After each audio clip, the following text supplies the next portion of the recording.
Hi guys! Magandang hapon sa inyo lahat. Dito na naman tayo ngayon. Dito ako sa may favorite kong tambayan. Yung mga dumuduyan-duyan. Yan, dito ako ngayon. Hello guys sa inyo lahat. Shout out po sa inyo lahat. Dito tayo ngayon para mangulit lang tayo guys ngayon.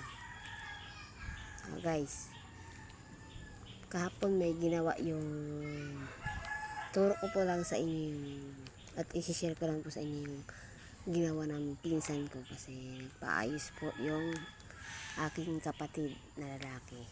Nagpaayos po siya ng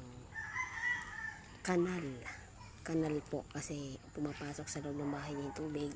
Kada umuulan po, pag malasang ulan po ay guys, pumapasok po sa loob ng bahay niya yung tubig.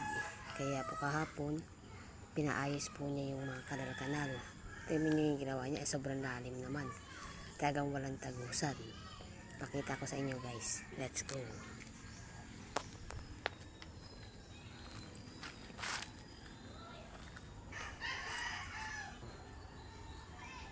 Yan.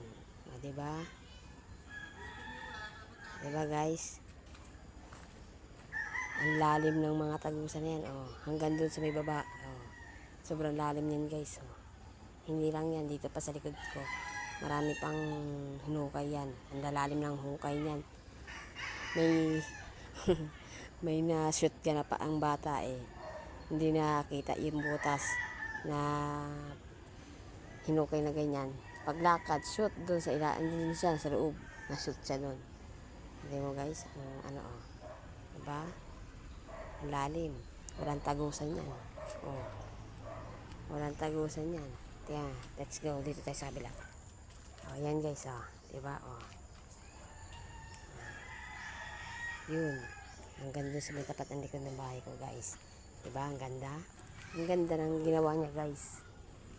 Ang ganda yung pagkagawa niya para hindi pumasok sa bahay nila. Yan ang bahay nila. Yan po yung bahay. Pumapasok po sa pader nila yung tubig kada umuulan. Ang putik pa naman po ng tubig pag pumapasok sa libang bahay niya. Yan, pinayos niya. Yan. Diba? Ganda na. Hindi na pumapasok sa bahay nila ang tubig. Kasi pinaganda na ni Kalbo yung lupa. Sobrang lalim nga naman. Pero, walang tagas-tagas yan guys. No? Yan ang magandang solusyon sa paghuhukay ng kanal. Malalim.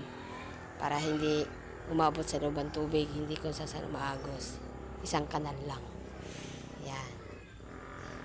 Ayan guys, isinare ko lang to. Thank you very much po and God bless po. Bye-bye.